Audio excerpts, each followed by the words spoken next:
Sementara, anggota Komisi 3 DPR RI Wayan Sudirta juga mengkritisi penggunaan senjata api oleh anggota Polri.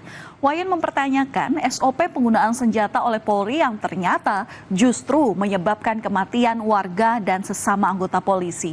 Wayan bahkan menyinggung di negara maju, polisi hanya membawa pentungan.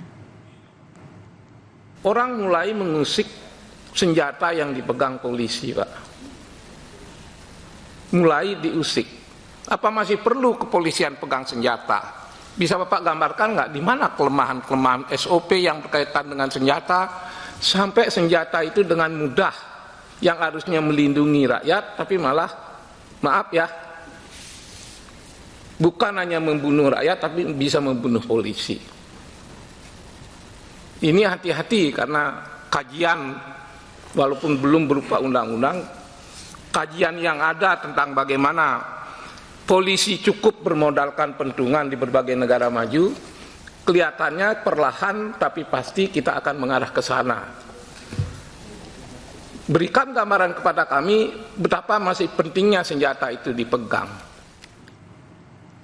Melihat perkembangan kasus ini yang kemudian menegaskan bahwa korban ditembak bukan karena tawuran, keluarga pun mendesak agar nama baik korban dikembalikan.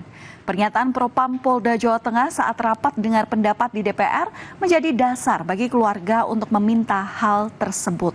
Selain itu, pihak keluarga juga meminta Kapolres Tabes Semarang untuk segera mengklarifikasi atas kasus penembakan ini. Harapannya pelaku dapat mendapat hukuman setimpal dan keadilan bisa ditegakkan.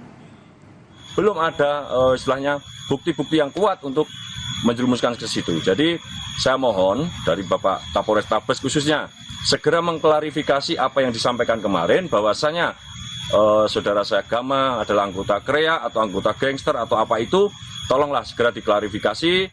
Untuk kita dari pihak keluarga tetap kita pantau kasus ini biar intinya diadili dengan seadil-adilnya. Saudara, satu persatu fakta penembakan seorang siswa SMK di Semarang, Jawa Tengah mulai terungkap. Namun masih panjang perjalanan atas kasus ini hingga nantinya ada hukuman yang tepat untuk pelaku. Besar harapan masyarakat akan adanya keputusan yang adil bagi semua pihak. Berkaca dengan 2 kasus penembakan yang melibatkan anggota polisi, evaluasi di tubuh polisi Republik Indonesia pun dinanti agar kehadiran anggota polisi sebagai pelindung masyarakat menjadi sesuatu yang dinanti, bukan malah ditakuti.